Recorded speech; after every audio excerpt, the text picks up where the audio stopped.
दोस्तों आज हम बात करने वाले हैं एक 2020 released Swedish mystery horror thriller के बारे में जिसका नाम है द एविल नेक्स्ट डोर। इस फिल्म की कहानी शुरू होती है एक लेडी को दिखाते हुए जो बहुत ही ज्यादा घबराई हुई थी। अंधेरे कमरे में किसी किम को ढूंढ रही थी वो। अचानक उसे एक छोटे बच्चे की चीख सुनाई देती है तो वो उसी तरफ भागती है, मगर उसके पहुंचने से पहले कोई इस बच्चे को खींचकर एक कमरे में घुस जाता है और दरवाजा बंद हो जाता है।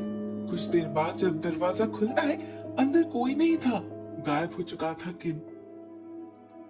अगले सीन में हम एक छोटे से परिवार से मिलते हैं। फ्रेडरिक, उसके 5 साल का बेटा लूकस और उसकी गर्लफ्रेंड सरीन। फ्रेडरिक की बीवी कैंसर पेशेंट थी। कुछ साल पहले उसके गुजर जाने के बाद फ्रेडरिक के लिए जिंदगी काफी मुश्किल बन चुकी थी। किसी तरह दिन गुजार रहा था वो सिर्फ लूकस के नाम पे। ऐसे में सरीन से उसकी मुलाकात हुई, दोनों में प्यार हुआ। धीरे धीरे जब लूकस भी सरीन को पसंद करने लगा तो दोनों ने एक साथ रहने का डिसीजन लिया। आज उसी के लिए घर देखने आए हैं दोनों। उनका एजेंट उन्हें जो घर दिखाता है वो एक डुप्लेक्स है। एक हिस्से में वो लोग रहने वाले हैं, दूसरा खाली है। प्राइस के हिसाब से घर काफी बड़ा था, सराउंडिंग्स भी काफी अच्छी थी, तो पहली नजर में ही वो लोग राजी हो जाते हैं। मगर उन्हें पता नहीं चलता लूकस का एक्सपीरियंस उनसे काफी अलग रहा। घर में घुसते ही लूकस को एक बच्ची की हंसी सुनाई दे रही थी। उसे फॉलो करते हुए जब वो ऊपर जाता है तो एक कमरे का दरवाजा अपने आप ही खुल जाता है, जैसे उसे अंदर बुला रहा हो। ये कमरा किसी बच्चे का लग रहा था। जो बच्चा लूकस को नजर भी आता है, मगर सिर्फ उससे ही और किसी को नहीं। लूकस बहुत ज्यादा डर गया था।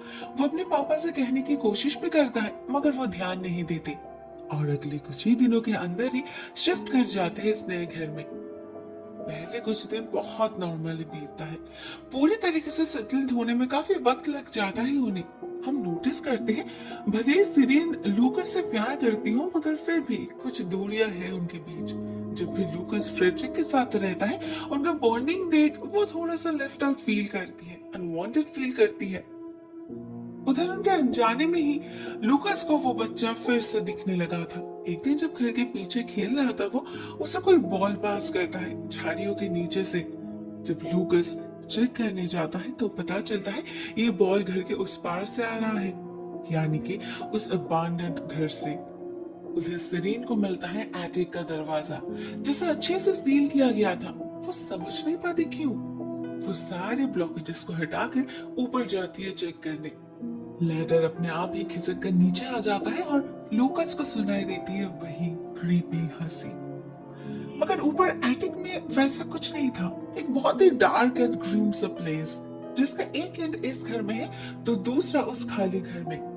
सिरिन जगह को और भी अच्छे से चेक करना चाहती थी, मगर नीचे से फ्रेडरिक बुलाता है तो उसे जाना पड़ता है। पता चलता है फ्रेडरिक को अपने काम के सिलसिले में कुछ दिनों के लिए बाहर जाना पड़ेगा। तब तक सिरीन को ही अकेले मैनेज करना पड़ेगा सब कुछ।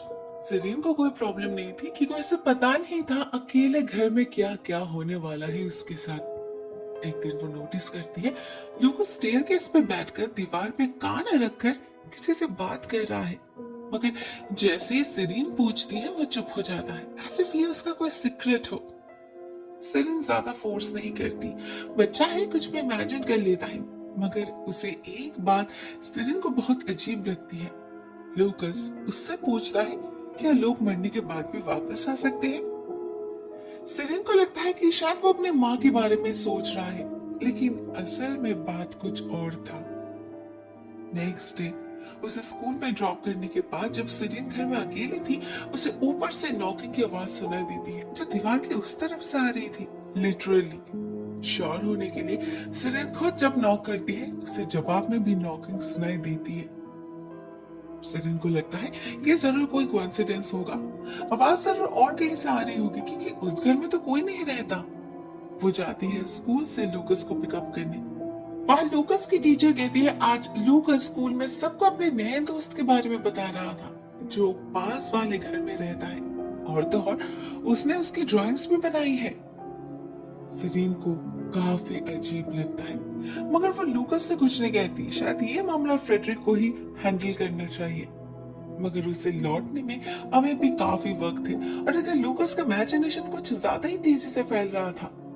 एक रात सेरीन को ऊपर बच्चों के फुटस्टेप सुनाई देती है, एक नहीं दो की, जैसे कोई हॉलो से भाग रहा हो। लूकस खेल रहा था, मगर किसके साथ? अपने इमेजिनरी फ्रेंड के साथ। सेरीन जाती है चेक करने और तभी हमें उसके पीछे एक छोटा सा बच्चा नजर आता है, जो उसे देखते ही क्रॉल करते हुए पास वाले कमरे के बेड के नीचे छुप जाता है। सेरीन को लगता है वो लूकस होगा, तो वो उसका पीछा करती है और बेड के नीचे से निकालने की कोशिश करती है। अंदर उसे सांसों की आहट सुनाई दे रही थी, बस उसका हाथ पहुंच नहीं पा रहा था। लेकिन तभी लूकस पीछे से उसे आवाज देता है। वो कमरे में था ही नहीं, तो वो कौन था जिसका प्रेजेंस सेरीन फील कर रही थी? जैसे जैसे दिन गुजर रहे थे, लूकस अपने इमेजिनरी फ्रेंड को लेकर उतना ही ज्यादा ऑब्सेस्ड होता जा रहा था। उसे बाहर पार्क में आसपास के बच्चों के साथ खेलना उतना पसंद नहीं था जितना अंधेरे घर में अपने नए दोस्त के साथ खेलना। ये उसके लिए ठीक नहीं था। तो एक दिन सेरीन उसे समझाने जाती है कि पास वाले घर में कोई नहीं रहता, मगर लूकस नहीं सुनता। बहुत कॉन्फिडेंटली कहता है उसका दोस्त रोज आता है उससे खेलने, अभी भी वो लोग खेल ही रहे हैं, और वैसे भी सेरीन उसकी माँ तो है नहीं, तो वो क्यों उसकी सुने।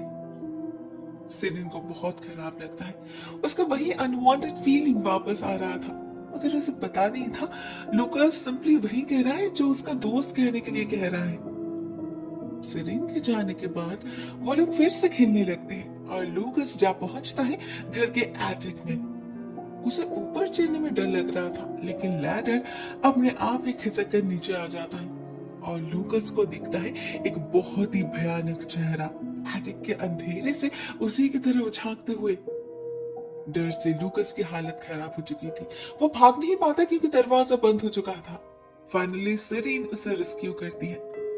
उसे लगता है बच्चा अंधेरे से डर गया होगा। लूकस भी उससे कुछ नहीं कहता, मगर कुछ देर बाद ही दीवार से फिर से नॉकिंग सुनाई देने लगती है। इवन इस बार तो कोई जोर जोर से धक्का भी देता है, साथ में किसी की खुशफुसाने की आहट आती है जो कहता है वो आ रहा है। इन आवाजों से लूकस भी नींद से जाग गया था। वो सेरीन से कहता है ये वही है द बूगीमैन जिससे वो डर गया था। अब ये सब कुछ वहम तो नहीं हो सकता था। सेरीन उसी वक्त जाकर पास वाले घर की खिड़की से अंदर देखने की कोशिश करती है। अंधेरे में पहले उसे कुछ दिखाई नहीं देता, मगर उसके बाद ही अचानक एक बच्चा उसके सामने से गुजर जाता है। डर से सेरीन के हाथ पैर ठंड पड़ चुके थे। वो पुलिस और फ्रेडरिक को दोनों को ही एक साथ खबर देती है, बट सरप्राइजिंगली जब वो लोग चेक करते हैं उन्हें कुछ नहीं मिलता। सबको लग रहा था सेरीन बेकार में परेशान हो रही है। ऐसे पुराने घरों में कई तरह की आवाज होती रहती है, नॉइजी प्लम्बिंग, क्रैकिंग फ्लोरबोर्ड्स, इसमें डरने की क्या बात है। फ्रेडरिक कुछ दिनों के लिए छुट्टी लेकर घर में रहने की डिसाइड करता है। वो कुछ दिन सच में अच्छे बीतते हैं, कहीं कोई आवाज नहीं होती, मगर उसी बीच सेरीन को एक अजीब बात पता जरूर चलती है। लोकल लोगों से पता चलता है इस घर में उनसे पहले जो परिवार रहता था उनका 6 साल का बच्चा किम गायब हो गया था। अब इसमें घर का दोष है ये किसी ने नहीं कहा, फिर भी एक्स्ट्रा सिक्योरिटी के लिए सेरीन लूकस के कमरे में एक बेबी मॉनिटर रख देती है और उसमें उसे जो दिखता है उससे उसका होश उड़ जाता है। कैमरा में वहां उसे एक बच्चा दिखता है, दीवार की तरफ मुंह करके खड़ा है वो, मगर जिससे नॉर्मली देखा नहीं जा रहा। सेरीन और कोई रिस्क नहीं लेती, उस रात लूकस को अपने पास लेकर सोती है। वो खुद इतना डर गए थे, पता नहीं लूकस का क्या होगा, मगर देर रात किसी के आहट से उसकी नींद टूट जाती है। कैसे एक बच्चा मदद के लिए पुकार रहा था। सेरीन उसका पीछा करती है और एटिक में जा पहुंचती है। वो आवाज असल में उस घर से आ रही थी, तो क्या वहां सच में ही कोई बच्चा है जिसे मदद चाहिए। सेरीन उसी वक्त एटिक से उस घर में एंटर करती है। आवाज को फॉलो करके इधर उधर ढूंढती है, मगर उसे कोई नहीं दिखता। उल्टा हमें दिखता है वो छोटा सा बच्चा उसके पीछे से ऊपर चला जाता है और इमीडिएटली लूकस की चिल्लाने की आवाज सुनाई देती है। ये एक ट्रैप था लूकस को अकेला करने का।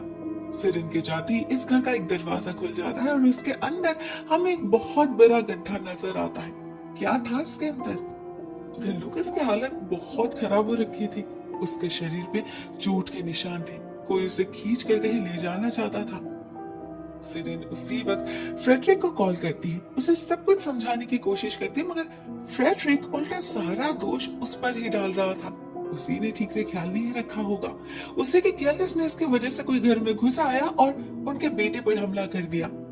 इवन उसे तो ये तक लग रहा था कि उसके गैर मौजूदगी में सीरीन लूकस को हर्ट करती है। फ्रेडरिक माने या ना माने, सीरीन को पता था उसने क्या देखा। इस घर में कुछ तो है जिसका वो सबूत ढूंढने की कोशिश करती है। वो मिलने जाती है इस घर के प्रीवियस ओनर पीटर से। वहां पे भी हाल कुछ एक जैसा ही है। पीटर को लग रहा है उनके वाइफ को कोई मेंटल इश्यू है, क्योंकि उन्हें लगता है उनका पास वाला घर हॉन्टेड है। वहां कोई रहता है जो किम को उठा ले गया था। एग्जैक्टली जैसे पिछले कुछ दिनों से सीरीन को लग रहा है। वो पीटर को अपना नंबर दे आती है और उसके वाइफ को कॉल करने के लिए रिक्वेस्ट करती है। उनसे जरूर कुछ पता लगेगा। इधर फ्रेडरिक ने अपना जॉब छोड़ने का मन बना लिया था। आज रात ही उसकी लास्ट ड्यूटी होने वाली है।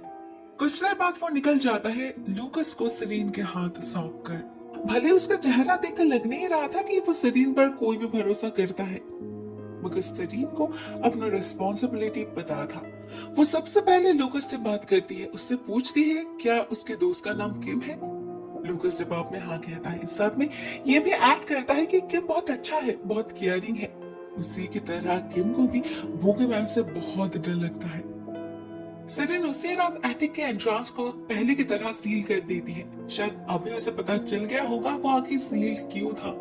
साथ में दरवाजे को भी लॉक करती है वो, और लूकस को अपने साथ अपने कमरे में लेकर सोती है। मगर इतना सब कुछ प्रिकॉशन लेने के बाद भी बूगीमैन को वो रोक नहीं पाती। देर रात उसे एटिक से अजीबोगरीब आवाजें सुनाई देने लगती है। वो समझ पाती है किसी ने सील तोड़ दिया है। दरवाजा खोलकर अभी उन्हीं की तरफ आ रहा है कोई।